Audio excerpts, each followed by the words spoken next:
کہ تم محمد صلی اللہ علیہ وسلم کو فالو کر رہے ہو، یہ جادوگر ہیں، یہ وہ ہیں جن پر لوگوں نے جادو کیا ہوا ہے، اس لیے یہ معاذ اللہ نقل کفر بہکی باتیں کر رہے ہیں، اور یہ کہتے ہیں کہ ہم مرنے کے بعد دوبارہ زندہ ہو جائیں گے، تو یہ معاذ اللہ بہکی باتیں ہیں۔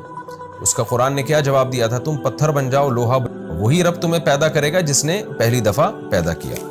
اب قرآن کہہ رہا ہے کہ یہ جو اتنی اوٹ پٹانگ قسم کے اعتراضات یہ کرتے ہیں، ظاہر ہے صحابہ کو پیغمبر صلی اللہ علیہ وسلم کو غصہ بھی آتا تھا جب انسان بہت بےہودگی پہ اترتا ہے اور الٹے اعتراضات کر کے ضد اور ہٹ دھرمی سے بات کرتا ہے، تو پھر اہل اسلام کا غصہ آنا یہ بالکل نیچرل ہے۔ لیکن قرآن اہل اسلام کو حکم دے رہا ہے کہ تم نے غصہ نہیں کرنا، تم نے اپنے کلام میں شائستگی پیدا کرنی ہے۔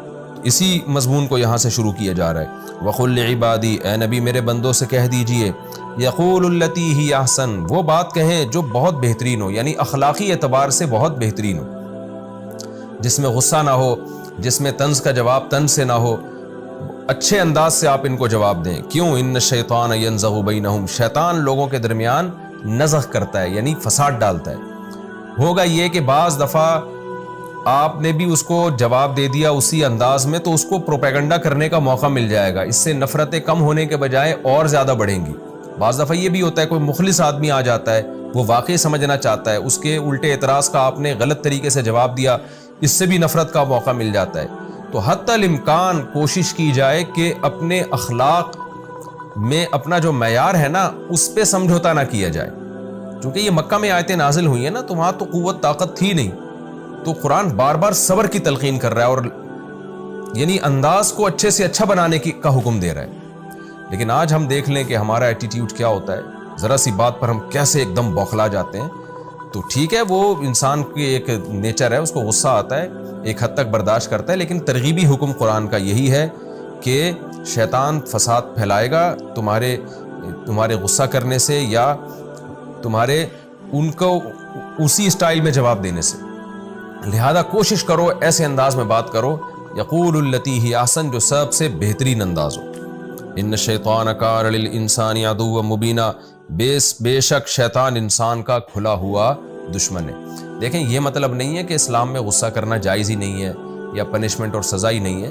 جہاں سزا کا یا غصے کا فائدہ ہو وہاں تو غصہ ہی جاری کرنا افضل ہے۔ ہمارے نبی صلی اللہ علیہ وسلم کی سیرت، صحابہ کی سیرت میں ہمیں اس کی مثالیں ملتی ہیں۔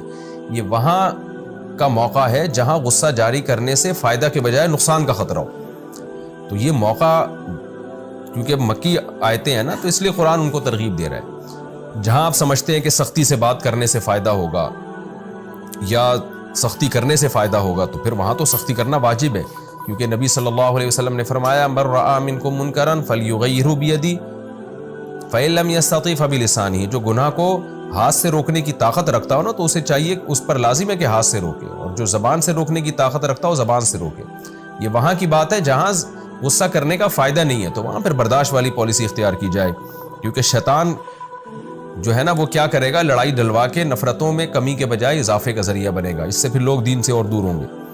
ربکم اعلم بکم، آگے پھر ایک سوال ہوتا ہے کہ اللہ اگر ہم برداشت کریں مشرکین کے ان طعنوں کو اور ہم اخلاق سے جواب دیں، تو ہمیں تو پھر یہ لگ ہی نہیں رہا کہ یہ لوگ اسلام قبول کریں گے، کیونکہ یہ تو ضد ان کی بڑھتی چلی جا رہی ہے۔ تو اس کا قرآن نے جواب دیا، تمہارے رب کو تمہارے حالات خوب اچھی طرح معلوم ہیں، وہ چاہے تو تم پہ رحم کر سکتا ہے۔ کیا مطلب؟ تمہیں ہدایت دے کے، زبردستی وہ چاہے تو تمہیں ہدایت پہ لا کے رحم کرے، اور چاہے تو گمراہ کر کے تمہیں عذاب دے۔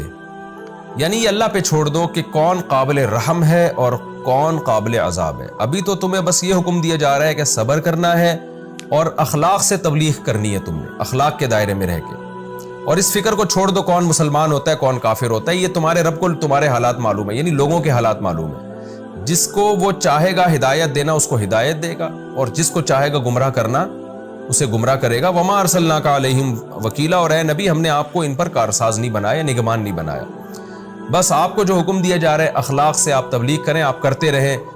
جس کی قسمت میں ہدایت ہوگی ملے گی، جس کی قسمت میں جہنم ہوگی وہ جہنم کی آگ میں جائے گا، اور یہ اللہ کو معلوم ہے کس کو جنت میں لے کے جانا ہے اور کس کو جہنم میں۔ وَرَبُّكَ أَعْلَمُ بِمَنْ فِي السَّمَاوَاتِ وَالْأَرْضِ، اور پھر اللہ مشرکین کو بھی اب بتا رہے ہیں کہ جیسے ہم پیغمبر صلی اللہ علیہ وسلم کو حکم دے رہے ہیں نا کہ ہمیں پتہ ہے کس کو ہدایت دینی کس کو نہیں دینی، تو اسی طرح ہمیں یہ بھی معلوم ہے کہ کس کو نبوت دینی ہے کس کو نبوت نہیں دینی۔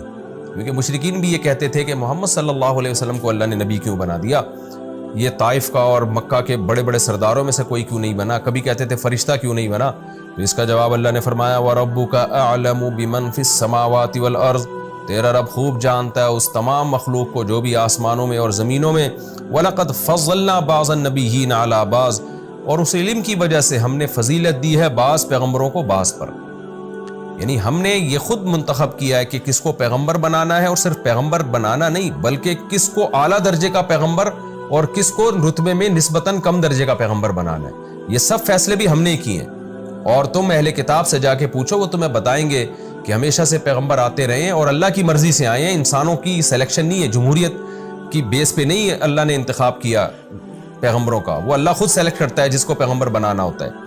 اور پھر اس میں ان پیغمبروں میں بھی اللہ نے بہت سارے درجات رکھے ہیں، وَآتَيْنَا دَاوُودَ زَبُورًا، اور ہم نے داؤد کو زبور دی، یعنی داؤد کو بھی ہم نے دیگر پیغمبروں سے بڑا مقام دیا کہ ان کو ایک آسمانی کتاب دی۔ اور اللہ نے یہاں جو داؤد علیہ السلام کا تذکرہ کیا نا، اس میں نبی صلی اللہ علیہ وسلم کو تسلی بھی ہے، وہ تسلی ہے کہ جیسے داؤد کو زبور ملی اور داؤد علیہ السلام کی ریاست اور خلافت قائم ہوئی، تو اللہ اس موقع پہ نبی کو تسلی دے رہا ہے کہ آپ کو بھی قرآن مل رہا ہے اور اللہ آپ کی بھی حکومت کو دنیا میں قائم کرے گا۔ اور اس میں نبی صلی اللہ علیہ وسلم کی فضیلت کی طرف بھی اشارہ ہے، اللہ کہتے ہیں ہم نے داؤد کو زبور دی لیکن بعض پیغمبروں کو بعض پر ہم نے بہت فضیلت دی ہے، اور اس فضیلت سے مراد رسول اللہ صلی اللہ علیہ وسلم ہے، جن کو یہاں تسلی دی جا رہی ہے کہ آپ مشرکین کے طعنوں کی پرواہ نہ کریں۔ اور یہ مضمون احادیث میں بہت وضاحت سے بیان کیا گیا ہے، آپ نے فرمایا کہ اللہ نے تمام پیغمبروں کا سردار مجھے بنایا۔ اب اس پر بہت ساری احادیث ہیں لیکن ہم ٹاپک سے ہٹ جائیں گے، تو اس لیے تفسیر کا جو ہمارا لیکچر ہے وہ لمبا ہو جائے گا، لہذا میں اس ڈیٹیل میں نہیں جاتا، آپ کو بیانات میں اور علماء کی کتابوں میں اس کے دلائل مل جائیں گے۔ قُلِ ادْعُوا الَّذِينَ زَعَمْتُم مِّن دُونِهِ، قرآن پھر توحید کے دلائل بیان کرتا ہے۔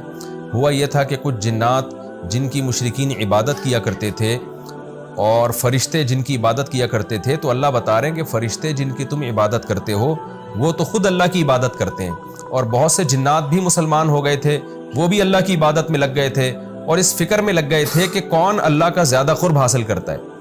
تو اللہ کہتے ہیں جن کو تم پکارتے ہو وہ تو خود اللہ کی عبادت کر رہے ہیں، تو جو عابد ہے وہ معبود نہیں ہو سکتا، تو جن کو تم معبود بناتے تھے جو کام وہ کر رہے ہیں تم بھی وہ کام کرو۔ تو دو دلائل دیے گئے ہیں، ایک تو یہ کہ تم ان کو پکار کے دیکھو کوئی رزلٹ نہیں ملے گا تمہیں، اور دوسرا یہ کہ تم ایسوں کی عبادت کر رہے ہو جو خود اللہ کا قرب تلاش کرنے میں لگے ہوئے ہیں۔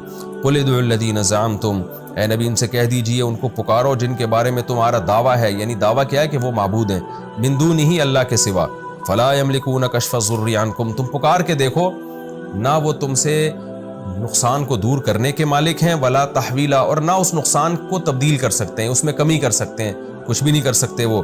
اولئک الذین یدعون، بلکہ یہ وہ لوگ جن کو یہ مشرکین پکارتے ہیں، یبتغون الی ربہم الوسیلہ، یہ تو اپنے رب کی طرف خود ذریعہ تلاش کر رہے ہیں، وسیلہ ذریعے کو کہتے ہیں، یعنی یہ ذریعہ تلاش کر رہے ہیں کہ کسی ذریعے سے ہم اللہ کے ایہم اقرب، کہ ہم میں کون زیادہ ہے جو اللہ کا قرب حاصل کر لے، اس چیز کی تلاش میں لگے ہوئے ہیں وسیلے کے ذریعے۔ وسیلے سے مراد عبادت اور اللہ کا کے قرب کے جو بھی ذریعے ہوتے ہیں، جو شریعت کے حکام کی پابندی۔ وَيَرْجُونَ رَحْمَتَهُ، اور ان میں دو صفتیں، ایک اللہ کی رحمت کی امید لگا کے بیٹھے ہیں، وَيَخَافُونَ عَذَابَهُ، اور اللہ کے عذاب سے ڈرتے ہیں۔ یہی ایک اہل ایمان کی صفت ہے کہ امید اور خوف کے درمیان میں اس کی حالت رہتی ہے۔ ان عذاب ربک کان محذورا، بے شک تیرے رب کا عذاب ایسا ہے کہ وہ اس قابل ہے کہ اس سے ڈرا جائے۔ وَإِن مِّن قَرْيَةٍ إِلَّا نَحْنُ مُهْلِكُوهَا، آگے اللہ اہل مکہ کو ایک دھمکی دیتے ہیں کہ کوئی بستی ایسی نہیں ہے مگر یہ کہ ہم اس کو ہلاک کر کے چھوڑیں گے۔ یہاں بستی سے کافر کی بستی مراد ہے، کیونکہ خطاب اہل مکہ کو ہو رہا ہے نا، اور ظاہر ہے اللہ اہل اسلام کی بستیوں کو تو قرآن میں جگہ جگہ کہتا ہے کہ ہم ان کو عذاب نہیں دیں گے، کہ کوئی ایسی بستی نہیں ہے مگر یہ کہ، یعنی کافروں کی بستی جو نافرمانوں کی بستی ہے، مگر یہ کہ ہم اس کو ہلاک کر کے چھوڑیں گے۔ یہاں ہلاکت سے مراد قدرتی ہلاکت نہیں بلکہ وہ ہلاکت جو بطور عذاب کے ہو، یہ بھی قرائن سے ہمیں پتہ چل رہا ہے۔ قبل یوم القیامہ، قیامت کے دن سے پہلے، او معذبوہا، یا ہم اس کو شدید عذاب دیں گے، مراد قیامت کے دن، یعنی جو بھی نافرمان بستیاں ہیں ان میں کوئی بستی ایسی نہیں ہے جو اللہ کی گرفت سے بچ جائے، یا تو دنیا میں اللہ اسے تباہ کرے گا یا شدید عذاب دے گا، یعنی قیامت کے دن۔ دنیا میں بچ گئے تو آخرت میں عذاب ہوگا۔ کان ذالک فی الکتاب مسطورا، یہ بات لوح محفوظ میں اللہ نے لکھ دی ہے، لہذا ایسا ہو نہیں سکتا کہ نہ دنیا میں عذاب ہو نہ آخرت میں۔ آگے اللہ فرماتے ہیں کہ تم جو معجزوں کے مطالبے کرتے ہو مشرکین مکہ، تو ہمیں اس بات سے نہیں روکا کہ ہم معجزے بھیجیں، نشانیاں، جو یہاں نشانیوں سے مراد ہے فرمائشی نشانیاں، جو مشرکین کہتے تھے آپ چشمہ جاری کریں، انگلی سے یوں کریں اور ایسے کریں، جو پٹانگ جس پر کئی بار بات ہو چکی ہے۔ تو اللہ فرماتے ہیں ہمیں کون سی بات روکتی ہے؟ الا ان کذب بها الاولون، کہ پچھلی امتوں نے بھی نشانیاں مانگی مگر انکار کیا، اس کے نتیجے میں عذاب آئے ان کے اوپر۔ تو محمد صلی اللہ علیہ وسلم آخری نبی ہے، اللہ پوری قوم کو ہلاک نہیں کرنا چاہتا۔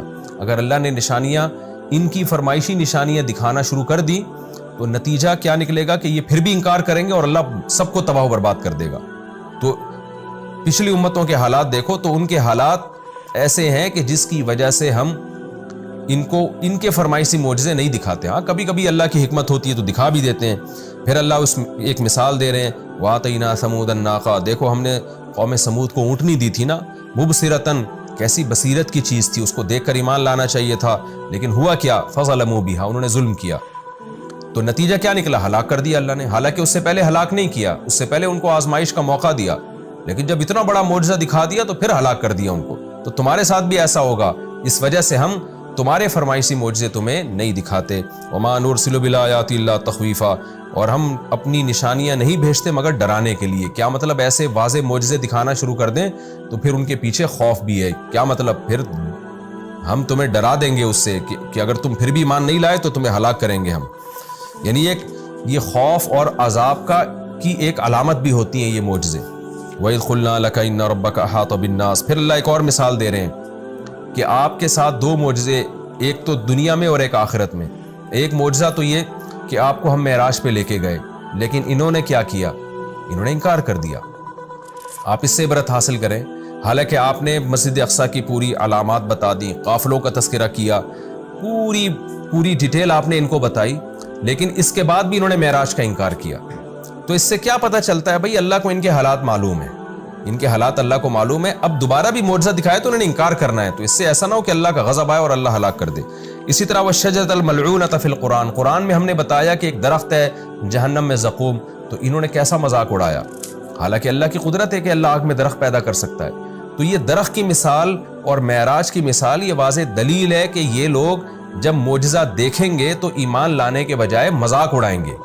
تو اسی لیے اس آیت کو شروع اللہ نے کیا وَإِذْ قُلْنَا لَكَ إِنَّ رَبَّكَ أَحَاطَ بِالنَّاسِ، اے نبی اس وقت کو یاد کریں، ہم نے تو آپ سے کہہ دیا تھا کہ اللہ کو ان لوگوں کا علم ہے۔ کیا علم ہے؟ اللہ کو ان کی ہر دھرمی کا علم ہے۔